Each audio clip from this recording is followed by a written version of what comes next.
Kai, and I don't even have a mwiko to make the ugali.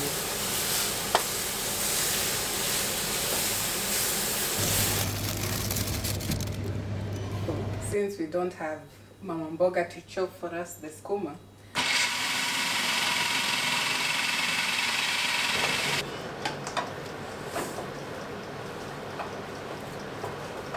I forgot to cut the avocado.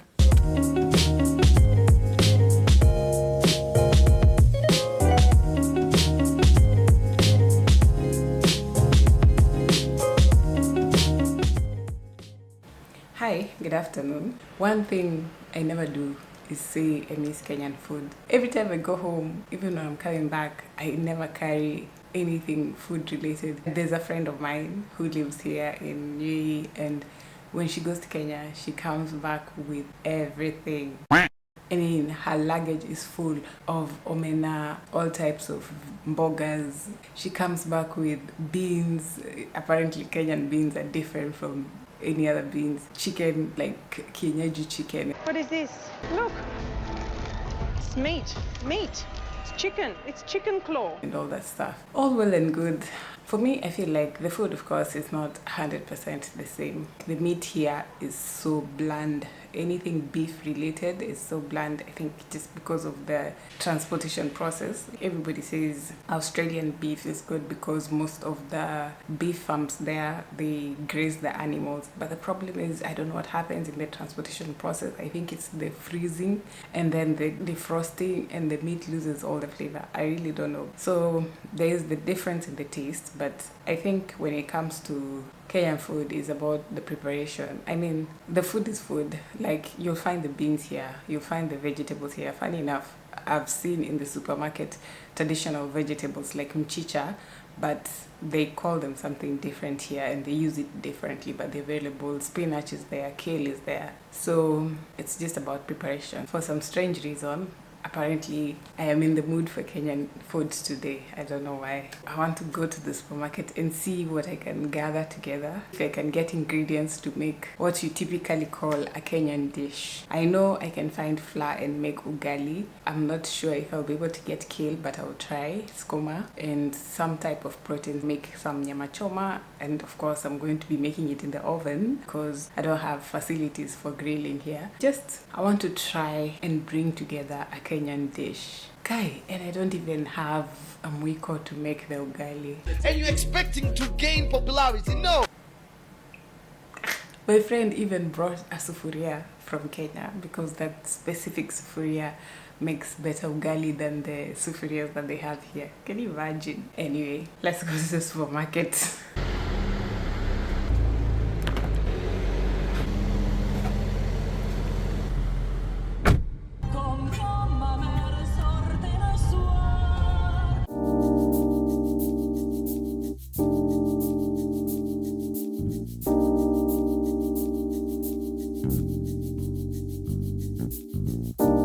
I came to Spinach first because I am hoping to find unga ugali.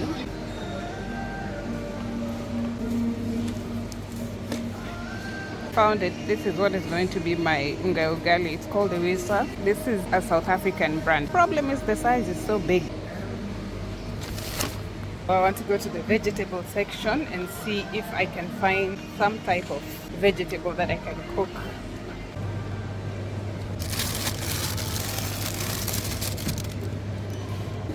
This is the skuma. I managed to get the flour, unga ugali, and the vegetables, but I haven't found good looking meat, so I need to go to another supermarket.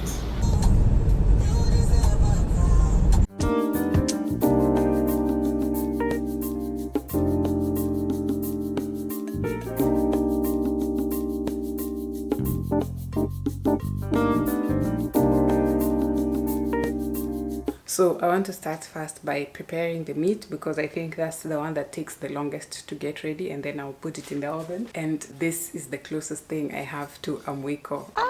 It's a spoon, it's not a mwiko, but this is what I'm going to be using to make my ugali, and I'm going to be making the ugali in a non-stick sphere, so wish me luck. I have my curly kale or skuma here, and then I got some beef strip loin. This is maize meal from South Africa. Usually they make, I think, what they call pap. It's similar to the maize meal that we use in Kenya, but we make our ugali a bit more stronger. The only issue I have with this particular brand of maize meal as compared to the one we have in Kenya is that it's so white, like it's so much more bleached than the one we use in Kenya. And some avocados. I'm not going to be holding my breath for these avocados, because avocados in this country always a disappointment.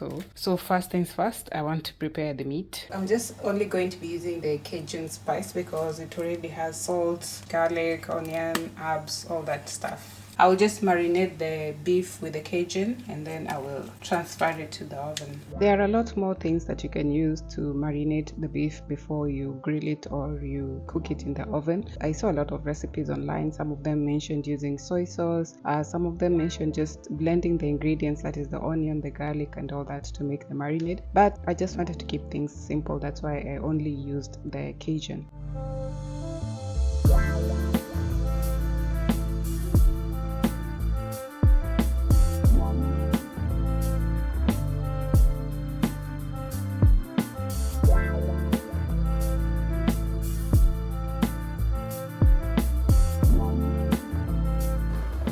My pan is here getting hot, and then I've prepared my foils over here, and I want to sear the meat, and then I will wrap it in the foil and put it in the oven. The oven is also preheating, and this process is usually so daunting because it will produce a lot of smoke, and I hope this smoke alarm doesn't go off. I'm going to turn on the hood. I've opened the windows. Really wish me luck because I don't want the smoke detector to go off.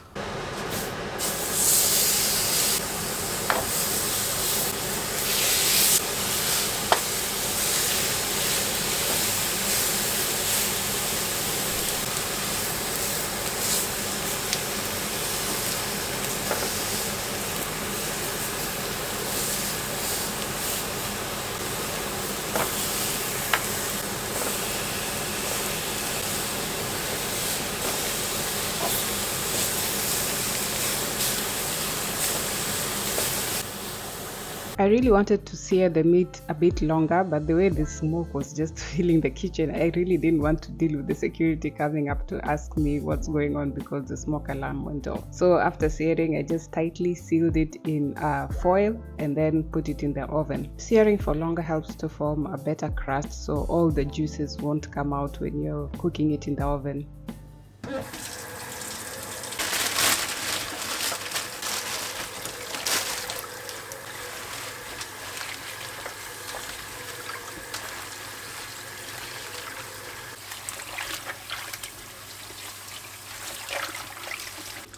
The vegetables come already sanitized, but I like to just rinse it one more time,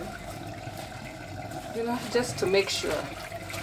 Funny enough, CHOMA is one of my favorite vegetables. Kale, when it's just fried with onions, it's the best for me. A lot of people in Kenya like traditional vegetables, but me particularly, kale is my favorite. Since we don't have Mama Mboga to chop for us the skuma, we're going to use a cheat code. I'm going to be chopping the skuma in the food processor. I just switched out the blades with this one. It's a slicer, and then feeding in the skuma and hoping for the best. I'm just going to take out the stalks and then feed it in and slice. I'm not taking out much of the stalks actually because I don't mind having a bit of crunch to it, so I'm just taking out the thick part of the stalk. That's enough.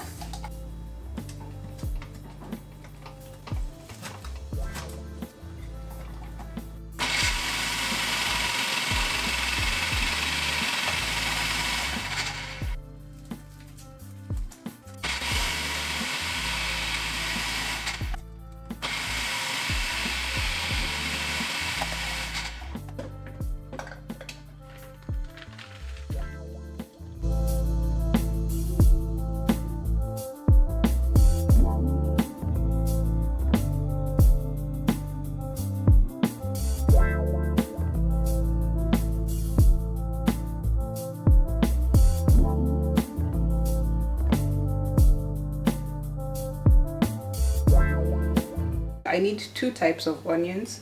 I need one sliced and one chopped, and I'm not in the mood to cry, so I will use it as well. But I tell you, this food processor really comes in handy. I need 2 cuts of onion because one of the onions I'm going to use to fry the skuma or the kale, and then the other one I need it in slices because I'm going to be making some kachumbari as well.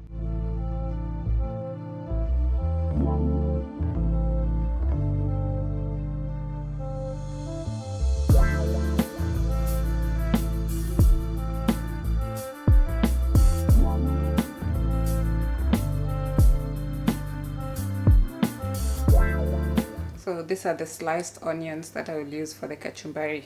This food processor is a lifesaver. Everything quick. I like to keep my kachumbari very simple, so I'm just going to be using the onions that I sliced up, and then 2 tomatoes, a bit of lime, olive oil, salt, and some black pepper, and that's it for the kachumbari.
The nyama is still grilling in the oven, so I will continue preparing the skuma, keeping it simple, maybe a little bit too simple, but I'm just going on with onions and the skuma. It looks a lot, but you know how it shrinks in size once you start cooking it. So this whole bowl turned out into 1 plate of skuma. But anyway, it doesn't take a long time to cook. So I just covered it to let it shrink a bit, and then just kept turning it and mixing it in with the salt until it was cooked all the way through.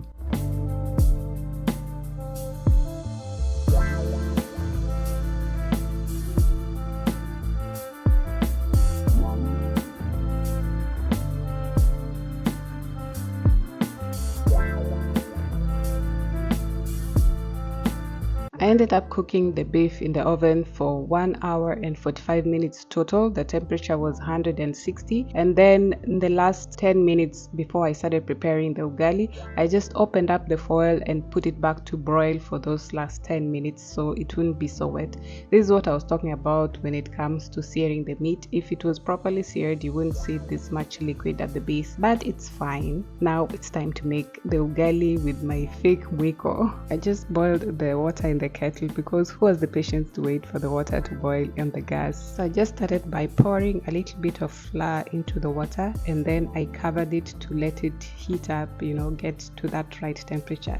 And then once you start getting that ugali fragrance, then you can start spinning. And it's been a very long time since I cooked ugali, so I'm just going to be sticking with the basics. I'm working with very questionable tools. First of all, my mwiko is a spoon, and then this non-stick sufuria, this non-stick pot situation is tricky because you lack that grip that the ugali has when you're using a regular sufuria. It sticks to the side. So with the non-stick sufuria, I was just chasing the ugali around.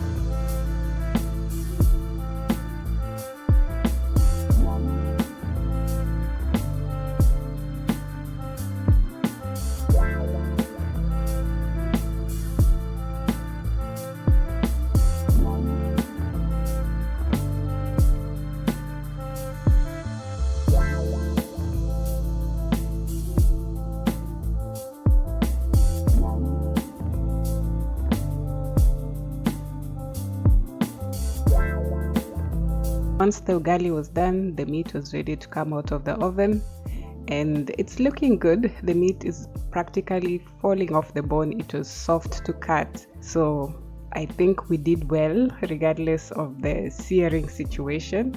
So I just went ahead to cut it up into smaller pieces while it was still hot so that it can be easy to eat, because I am ready to eat at this point. The meat is looking good.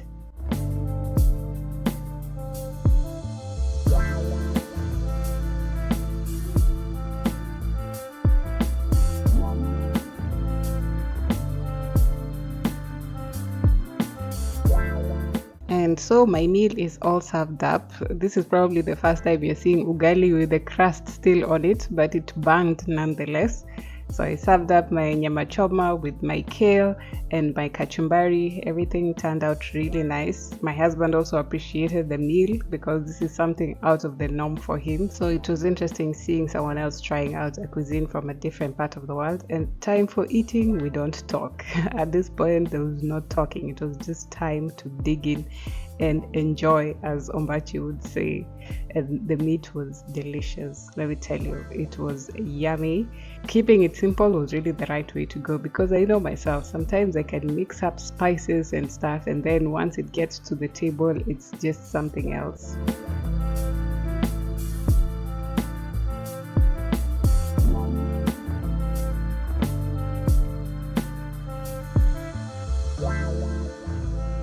The meal slapped. I just finished doing the dishes, and I can guarantee that it really did hit the spot. What I was missing, I got it. But question is it really Kenyan food if none of the ingredients are from Kenya? Because the beef was from Pakistan, the kale was from UAE, the flour was from South Africa. There was nothing Kenyan about it. So I guess it's just about the preparation. I don't know, you tell me. And then the most tragic thing happened. After I finished eating, I went to the kitchen and I saw the avocado. Damn. I forgot to cut the avocado. Oh my god.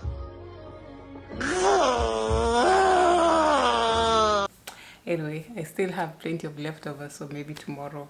That was it for this video. So if you're curious to know where to buy Kenyan food, there are many places where you can get Kenyan food, but if it's out of your reach, you can make your own Kenyan food your own way. Yeah, thank you so much for watching all the way until the end, and I will see you on the next one. Bye!